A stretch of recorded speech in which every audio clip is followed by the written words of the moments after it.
इस बीच बड़ी खबर आपको बता दें, लोकसभा स्पीकर के लिए 12 बजे तक नामांकन, सहमति की कोशिश में सरकार।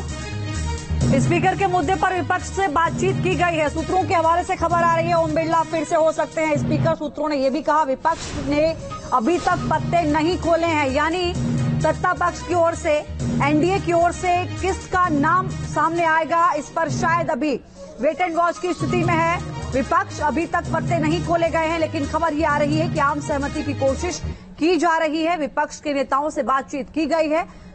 रक्षा मंत्री राजनाथ सिंह की ओर से आज 12 बजे तक स्पीकर के लिए नामांकन दाखिल करना होगा। जो भी कैंडिडेट का नाम सामने आएगा उनको, एक से अधिक उम्मीदवार होने पर चुनाव होगा। लेकिन अब तक भारत की ये परंपरा रही है कि सर्वसम्मति से स्पीकर को चुना जाता रहा है, लेकिन इस बार क्या परिस्थिति बनेगी, इस पर रहेगी नजर।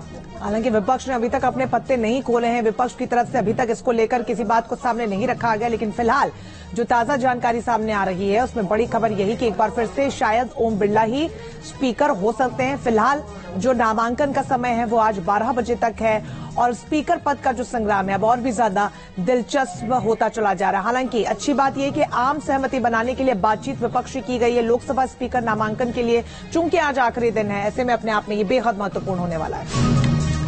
लोकसभा स्पीकर के लिए आज 12 बजे तक नामांकन होगा, ये बड़ी खबर आ रही है। एनडीए में स्पीकर के मुद्दे पर सहमति बनी है। बीजेपी के फैसले पर एनडीए एकजुट है। सूत्रों के हवाले से ये भी बड़ी खबर।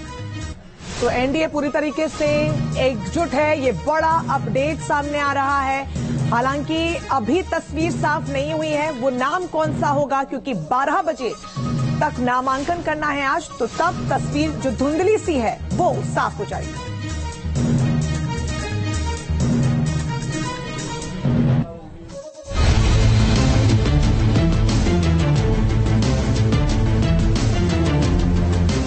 लोकसभा का स्पीकर कौन होगा, इस बात से ज्यादा चर्चा इस बार ये है कि क्या लोकसभा स्पीकर का चुनाव होगा।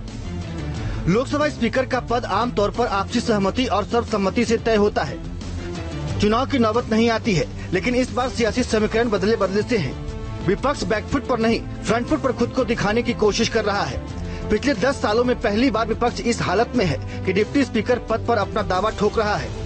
विपक्ष इस रणनीति पर काम कर रहा है कि स्पीकर पद लो, डिप्टी स्पीकर हमें दो, लेकिन सरकार फिलहाल विपक्ष की इस मांग को तवज्जो देती नजर नहीं आ रही है। सरकार और विपक्ष में स्पीकर को लेकर टकराव की यही बड़ी वजह है। सूत्रों के मुताबिक एनडीए में आपसी सहमति बनी है कि स्पीकर बीजेपी से होगा और डिप्टी स्पीकर किसी सहयोगी दल से। विपक्ष एनडीए की इस रणनीति को चुनौती देने की तैयारी कर चुका है। विपक्ष ने अपने सारे ऑप्शन खोल दिए हैं। विपक्ष ने ये साफ कर दिया है कि अगर डिप्टी स्पीकर नहीं मिला तो स्पीकर पर ही दावा ठोकेंगे। विपक्ष के इस आक्रामक तेवर को समझने के लिए हमें संसद में लोकसभा के नंबर गेम को समझना होगा। लोकसभा में इस बार नंबर गेम 2014 और 2019 से अलग है। 240 सांसदों के साथ बीजेपी सबसे बड़ी पार्टी है। लोकसभा में एनडीए सांसदों की कुल संख्या 293 है। इंडिया गठबंधन के सांसदों की संख्या 233 है। 98 सांसदों के साथ इंडिया गठबंधन में कांग्रेस सबसे बड़ा दल है। 7 निर्दलीय समेत 16 दूसरे छोटे दलों के सांसद हैं। कांग्रेस को इस चुनाव में कुल 99 सीट मिली थी, लेकिन वायनाड से राहुल गांधी के इस्तीफे के बाद अब ये संख्या 98 हो गई है। इंडिया गठबंधन ने चुनाव नतीजों के बाद से ही सरकार के खिलाफ आक्रामक रुख अख्तियार कर रखा है। परंपरा का हवाला देकर डिप्टी स्पीकर के पद पर अपना दावा ठोक रहा है। लेकिन सवाल है कि क्या विपक्ष के पास अपने उम्मीदवारों को जिताने लायक संख्या बल है। इसका जवाब समझने के लिए हमें एक बार फिर से लोकसभा के नंबर गेम को समझने की जरूरत है। लोकसभा स्पीकर के लिए 272 का बहुमत चाहिए। एनडीए के पास पूर्ण बहुमत से ज्यादा संख्या है। इंडिया गठबंधन के पास पूर्ण बहुमत से करीब 40 सांसद कम हैं। अब सवाल है कि फिर इंडिया गठबंधन के नेता किस आधार पर जीत की उम्मीद कर रहे हैं, तो उसका जवाब है कि एनडीए में फूट की उम्मीद है। चुनाव नतीजे के बाद से लेकर सरकार बनने तक विपक्ष इसी जुगत में लगा रहा कि किसी भी तरह एनडीए से नीतीश कुमार और चंद्रबाबू नायडू को अलग कर दिया जाए। लेकिन पीएम मोदी की अगुवाई वाले एनडीए ने साफ कर दिया है कि वो हर मोर्चे पर साथ है। हमारे एमपीज तक तो कोई समाचार अभी तक नहीं आया, पर मैं मानता हूं कि चंद्रबाबू नायडू जी और बाकी एनडीए के लीडर्स वो सब मिलकर एक निर्णय जरूर लेंगे, और जो भी निर्णय हमारे नेता चंद्रबाबू नायडू जी लेंगे उसको हम पूरी तरह से उससे सहमति हैं और उसके फॉलो करेंगे। 18 जून को रक्षा मंत्री राजनाथ सिंह के घर पर एनडीए नेताओं की बैठक हुई थी। बैठक का मुद्दा था स्पीकर के नाम को लेकर आम सहमति बनाना। राजनाथ सिंह के साथ हुई इस बैठक में एनडीए के घटक दलों ने स्पीकर चुनाव को लेकर बीजेपी को फ्री हैंड दिया। एनडीए नेताओं ने साफ कर दिया कि स्पीकर पद के लिए बीजेपी जिसका चुनाव करेगी, सभी सहयोगी दल बिना किसी शक और सवाल के उसका समर्थन करेंगे। लोकसभा स्पीकर का कल यानी 26 जून को चुनाव होना है। सूत्रों के मुताबिक बीजेपी से स्पीकर होगा और एनडीए के सहयोगी दलों से डिप्टी स्पीकर। यानी लोकसभा की पहली लड़ाई में विपक्ष को चारों खाने चित करने के लिए मोदी सरकार ने अपना पहला बड़ा दांव चल दिया है। आज दोपहर 12 बजे से पहले बीजेपी स्पीकर के लिए अपने कैंडिडेट के नाम का ऐलान कर सकती है। दोपहर 12 बजे तक स्पीकर पद के लिए कैंडिडेट को अपना नॉमिनेशन करना है। सूत्रों के मुताबिक ओम बिरला एक बार फिर से लोकसभा स्पीकर हो सकते हैं। आंध्र प्रदेश बीजेपी अध्यक्ष डी पुरंदेश्वरी भी इस रेस में हैं। पूर्वी चंपारण लोकसभा सीट से बीजेपी सांसद राधा मोहन सिंह के भी नाम की चर्चा है। सूत्रों के मुताबिक ओम बिरला के नाम पर सहमति बन चुकी है। ओम बिरला के पास अच्छा खासा अनुभव है, विपक्षी दलों से भी अच्छे संबंध हैं। राजस्थान के कोटा से लगातार तीसरी बार संसद पहुंचे हैं। स्पीकर के तौर पर 5 साल का अनुभव है। लेकिन जिस एक नाम की चर्चा है वो है आंध्र प्रदेश बीजेपी अध्यक्ष डी पुरंदेश्वरी। आंध्र प्रदेश के राजमुंदरी से बीजेपी के सांसद हैं। चंद्रबाबू नायडू की पत्नी नारा भुवनेश्वरी की बहन है। पुरंदेश्वरी को साउथ के सुषमा स्वराज कहा जाता है। बीजेपी से जो तीसरा नाम स्पीकर के रेस में बताया जा रहा है वो है पूर्व केंद्रीय मंत्री और वर्तमान में बिहार की पूर्वी चंपारण सीट से राधा मोहन सिंह। लोकसभा के वरिष्ठ सांसदों में से एक हैं। 6ठी बार बीजेपी से लोकसभा सांसद हैं। किसान कल्याण और कृषि मंत्री रह चुके हैं। स्पीकर के नाम पर आखिरी मुहर के लिए एनडीए की आज बैठक होनी है। संसद की कार्रवाई शुरू होने से पहले स्पीकर और डिप्टी स्पीकर के नाम का एनडीए ऐलान कर सकता है। स्पीकर पर मची घमासान के बीच एक कयास ये भी लगाए जा रहे हैं कि प्रधानमंत्री मोदी नए स्पीकर को लेकर भी चौंका सकते हैं। किसी नए सांसद को भी ये जिम्मेदारी सौंपी जा सकती है। सूत्रों के मुताबिक महाराष्ट्र, बिहार, हरियाणा और दिल्ली जैसे राज्यों में विधानसभा चुनाव होने हैं। चुनावी फायदा लेने के लिए इन राज्यों में से किसी एक राज्य के नेता का नाम बीजेपी स्पीकर के लिए ऐलान कर सकती है। इतना तय हो चुका है कि लोकसभा स्पीकर पद पर सियासी घमासान जबरदस्त होने वाला है। लेकिन ये देखना बेहद दिलचस्प होगा कि विपक्ष का 26 जून के लिए क्या प्लान है। विपक्ष की क्या सियासी रणनीति है।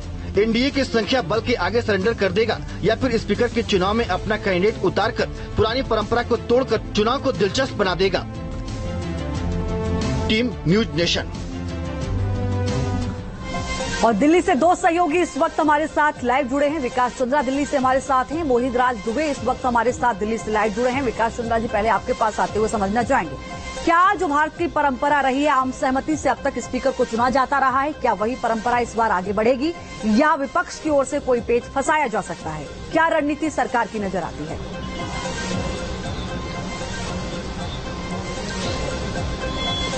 देखिए, सामान्य तौर पर तो संसदीय परंपरा यही है कि जो सत्ता पक्ष होता है उसकी जो सबसे बड़ी पार्टी होती है, अगर गठबंधन की राजनीति की बात की जाए तो विपक्ष जो अध्यक्ष का पद होता है उसी के पास जाता है। और एक परंपरा रही है कि जो डिप्टी स्पीकर का पोस्ट होता है वो विपक्ष के पास चला जाता था। लेकिन अब परिस्थिति बदल गई है, संसदीय परंपरा भी बदली हुई नजर आ रही है। अब एनडीए जो है वो स्पीकर और डिप्टी स्पीकर दोनों अपने पास रखना चाह रहा है। और बीजेपी का सीधा आरोप है कि इस परंपरा को कांग्रेस ने ही तोड़ दिया था राज्यसभा में हामिद अंसारी के समय पर और उसके पहले लोकसभा में, कि उन्होंने दोनों पद अपने पास रख लिए, यानी स्पीकर का भी और डिप्टी स्पीकर का भी। लिहाजा कांग्रेस को इस पर विरोध करने का कोई अब नैतिक अधिकार नहीं है। और जिस तरह की राजनीति अभी देखने को मिल रही है, देखें अभी तक 12 बजे तक का समय है नामांकन का, लेकिन नामों की घोषणा अभी तक नहीं की गई है। अभी तक गोपनीयता बरती गई है। उसकी वजह यही है, सबसे बड़ी वजह कि विपक्ष को साधने की जुगत में है और विपक्ष को विश्वास में लेने की कोशिश एनडीए की तरफ से की जा रही है। 2 नेता उसके लिए नियुक्त हुए हैं, राजनाथ सिंह और संसदीय कार्य मंत्री किरेन रिजिजू, जो विपक्ष के नेताओं से बात कर रहे हैं, उनसे संपर्क साधे। उनका कहना है कि जो परंपरा है कि सत्ता पक्ष के पास अगर स्पीकर का पद जाता है तो वो जाए, और जो नई परंपरा चल पड़ी है कि डिप्टी स्पीकर का पद भी सत्ता पक्ष में जाता है तो वो जाए। तो इसको लेकर के विपक्ष की से संपर्क एनडीए के नेताओं के द्वारा और बीजेपी के नेताओं के द्वारा साधे जा रहे हैं। लेकिन डिप्टी स्पीकर के पद को लेकर जिस तरीके से विपक्ष का तेवर है, तो उससे साफ दिखता है कि इसमें अब थोड़ी सी राजनीति दिलचस्प हो गई है, क्योंकि विपक्ष ने बिल्कुल साफ कर दिया है कि उसे डिप्टी स्पीकर का पद चाहिए। अगर सत्ता पक्ष इसे स्वीकार नहीं करता है, बीजेपी अगर इसे स्वीकार नहीं करती है, तो वो लोग प्रत्याशी उतारने से भी गुरेज नहीं करेंगे। तो हो सकता है कि लड़ाई दिलचस्प हो जाए और यही वजह है कि इसे टालने के लिए राजनाथ सिंह और किरेन रिजिजू को जिम्मेदारी दी गई है कि वो विपक्ष से बात करके एक सहमति बनाने की कोशिश करें। तो थोड़ी देर का वक्त है कि जब ये साफ हो जाएगा कि किसी स्पीकर और डिप्टी स्पीकर के पद के लिए आगे सत्ता पक्ष की तरफ से किया जा रहा है। हालांकि जो संभावना जताई जा रही है कि ओम बिरला जो अध्यक्ष रहे हैं 17वीं लोकसभा के, उनको फिर से एक बार अध्यक्ष बनाया जा सकता है लोकसभा। बिल्कुल विकास, और ये जो धुंधली सी तस्वीरें से ये समझ में आ रहा है कि जो स्पीकर का पद है वो कितना महत्वपूर्ण है, दोनों ही सत्ता पक्ष के लिए विपक्ष के लिए। मोहित, मैं आपका रुख करना चाहूंगी। देखिए, इसलिए भी महत्वपूर्ण है ये पद क्योंकि जो बीजेपी है वो इस संदेश यहां से दे सकती है कि एनडीए के जो घटक दल है वो एकजुट है, किसी भी तरीके से विरोधाभास नहीं है। तो वहीं विपक्ष के लिए इसलिए महत्वपूर्ण होगा, आप ज्यादा बेहतर तरीके से बता पाएंगे, क्योंकि इसके जरिए डेप्यूटी स्पीकर का जो पद है उसके लिए सरकार को मजबूर किया जा सकता है।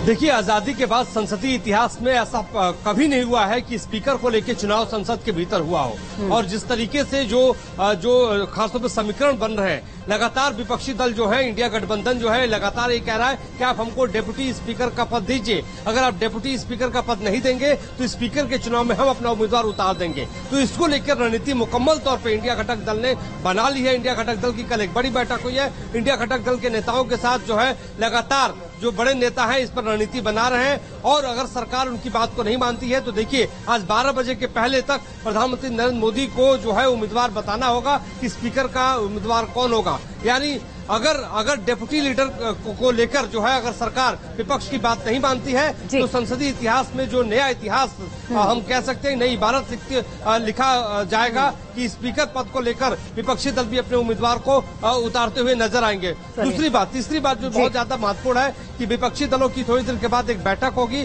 और उस बैठक में जो है तय किया जाएगा कि आगे की रणनीति सदन को किस रूप में किस तरीके से चलाना है। आज 281 सांसदों का जो है शपथ है, कल 262 सांसदों ने शपथ लिया था। तो जो शपथ की प्रक्रिया है आज कल थी और आज है, और जो कल है, कल के बारे में अगर हम बात करें तो कल स्पीकर का चुनाव भी होना है। बिल्कुल, उससे पहले आज 12 बजे तक का समय भी मोहित बेहद महत्वपूर्ण है। बहुत शुक्रिया आप दोनों का हमारे साथ जुड़ने के लिए, तमाम जानकारी के लिए, क्योंकि 12 बजे तक नामांकन दाखिल करना होगा। इस बीच एक बड़ी खबर, आपातकाल की बरसी पर पीएम मोदी ने ट्वीट किया है।